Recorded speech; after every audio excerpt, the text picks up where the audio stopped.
ከ2000 ዓመት በፊት የተፈጠረ አንድ የሰርግ ቤት ታሪክ ዛሬ ላይ መነሳቱ በእኔ ህይወት ውስጥ ምን ይጠቅመኛል ብለን ልናስብ እንችላለን። ግን ታሪኩ የቀረው እኛ ጋር ነው። ነገሩ እንዲህ ነው። ዶኪማስ ሰርግ ደገሰ። የመንደሩን ነዋሪዎች የሚያውቀውን የደስታ ተካፋይ ሆኑ ብሎ ጠራ። ጠሪ አክባሪ ነውና ጌታን ከነደቀ መዛሙርቱ ከነናቱ አክብሮ ጠራ።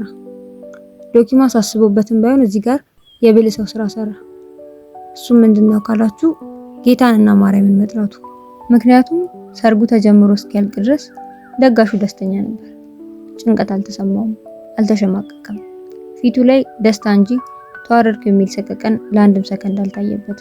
ይሄ የሆነው እውነት ሰርጉ ትልቅ ሆኖ ዶኪማስ በጣም ባለጸጋ ሆኖ በሰፊው እንዲትረፈረፍ አድርጎ ደግሶ አልነበረም።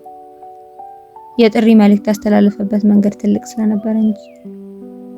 በቀን ውሏችን ውስጥ ደከመኝ ሰለቸኝ ሳንል የምንደግሳቸው ትልልቅ እቅዶች አሉብን። እኛ መሯሯጣችንን እንጂ የቱ ጋር ምን እንደሚጎላ እናውቅም። እንወቅ ብንልም ሰውነንና አንችልም።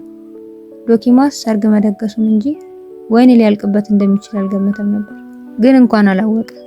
ገና ለገና ለሰው አይበቃም፣ ስለዚህ ትንሽ ሰው ነው መጥራት ያለብኝ ብሎ አስቦ የሰው ቁጥር ሲቀንስ ምናልባት ጌታን ከእናቱና ከደቀ መዛሙርቱ ጋር ከጥሪ መዝገብ ይቀንሳቸው ነበር። እንኳንም አላወቀ እና ምስኪኑ ዶኪማስ ሰርጉ ሳያልቅ ወይኑ ቀድሞ አለቀበት። ግን አክብሮ የጠራው ጌታ ዶኪማስን ይበልጥ ያከብረው ዘንድ ወዷልና ባለቤቱ ሳያቅ የእናቱን ሐሳብ ተቀብሎ ከውርደት ታደገው። ከጠጅ አሳላፊዎቹ በስተቀር ማንም ሳይሰማ እናትና ልጅ የጓዳውን ገመና ሸፈኑለት። እዚህ ጋር ነው ቃና ዘገሊላ የሁላችንም ህይወት ውስጥ የሚገባው። እኛ እንደክማለን፣ ግን መጀመሪያ እግዚአብሔርን ወደ ህይወታችን ልንጠራ ይገባል። እግዚአብሔር ህይወታችን ውስጥ እንዲገኝ መፍቀድ አለብን። የኔ ዘመን ልጆች ችግራችን ገና ምኑንም ለማየት ፈቃደኛ ሳንሆን እያነበብን ያደግናቸው የልጆች ዓለም ተረቶች ላይና ያየናቸው ፊልሞች ላይ እንዳለው አይነት ተአምር እየጠበቅን ትንሽ ነገር ሲጎድል እግዚአብሔር የለም ማለት ቀሎናል። ግን እንደ ዶኪማስ ብልህ መሆን ሳይኖርብን አይቀርም። ጌታን ና ብሎ መጥራት።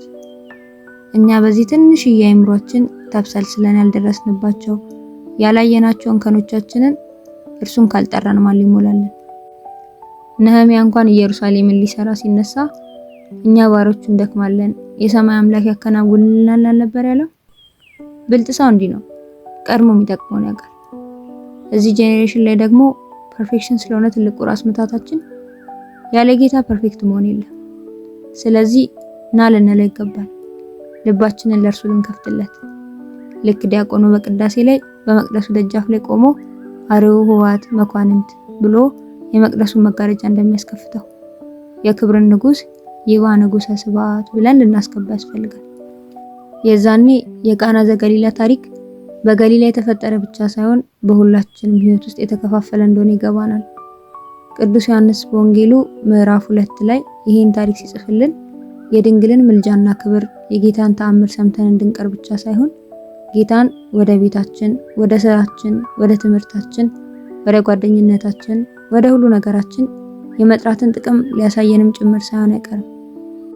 ስለዚህ እንደ ዶኪማስ ብልጥ ሆነን ጌታን ከእናትና ከሐዋርያት ጋር ና ታስፈልገናለህ እንበለው።